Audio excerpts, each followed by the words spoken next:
Doctor रज़ा, आप दोनों से सवाल है, पहले डॉक्टर आयशा आप शुरू कर सकती हैं कि अभी आपके लंदन में आप लोग क्या प्रोटोकॉल मैनेज कर रहे हैं कि जो मरीज़ आपके पास आ रहे हैं आप उनका कोविड टेस्ट करा रही हैं? ख़ास तौर पे गायनी ऑप्स के हवाले से कह रहा हूँ कि उनका रेगुलर कोविड टेस्ट करा रही हैं before caesarean section, before delivery और क्लिनिक्स में क्या उसका प्रोटोकॉल है अभी?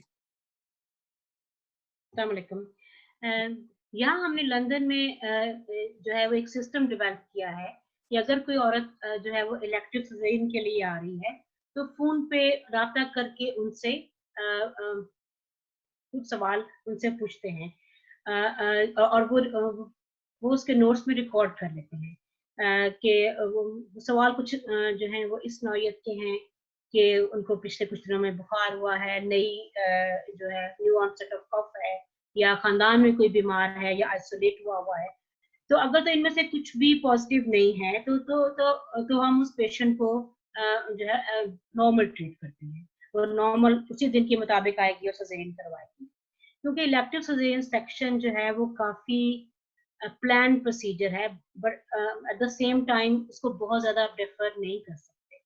कि अगर किसी का सर्जरीन 39 वीक पे बुक हुआ है, तो आप ज़्यादा से ज़्यादा उसको 40 वीक तक लेके जा सकते हैं, अगर कोई कॉन्ट्राइंडिकेशन नहीं है, उससे बियॉन्ड आप नहीं लेके जा सकते।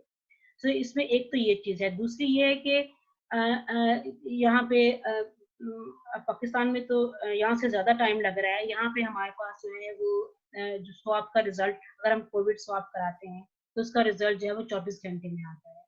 तो हम जो है इस वक़्त ऐसा कोई प्रोटोकॉल नहीं है कि हम एसिम्प्टोमेटिक पेशेंट की सर्जरी डिले करें सिर्फ़ वेट करने के लिए कि उसके स्वाब का रिज़ल्ट जो है वो कब आएगा। तो आपके सवाल का जवाब ये है कि अगर कोई मरीज़ इलेक्टिव सिज़ेरियन के लिए आ रहा है और एसिम्प्टोमेटिक है, तो उसको कोविड स्वाब करने की ज़रूरत नहीं है। तो ये नॉर्मल लेबर में तो ये और ज़्यादा मुश्किल हो जाएगा कि लेबर डिलीवरी में कोई खातून आई हैं, तो उनका स्वाब आप भेज भी देंगे, तो वो 24 घंटे में आएगा तो ज़ाहिर है वो प्रैक्टिकल नहीं रह जाता उसके लिए।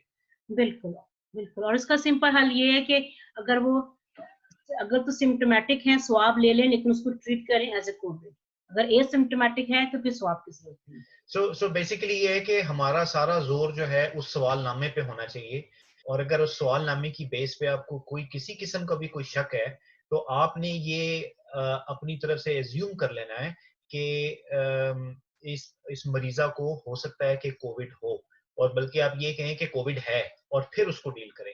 और अगर उसको कोई इस तरह की अलामात नहीं है, तो फिर आप निडर होके उसको प्रोवाइड करें नर्सिंग और हेल्थ केयर या अगर आपने एग्जामिन वगैरह करना। बिल्कुल। ठीक है। Thank you very much. Thank you very much for asking.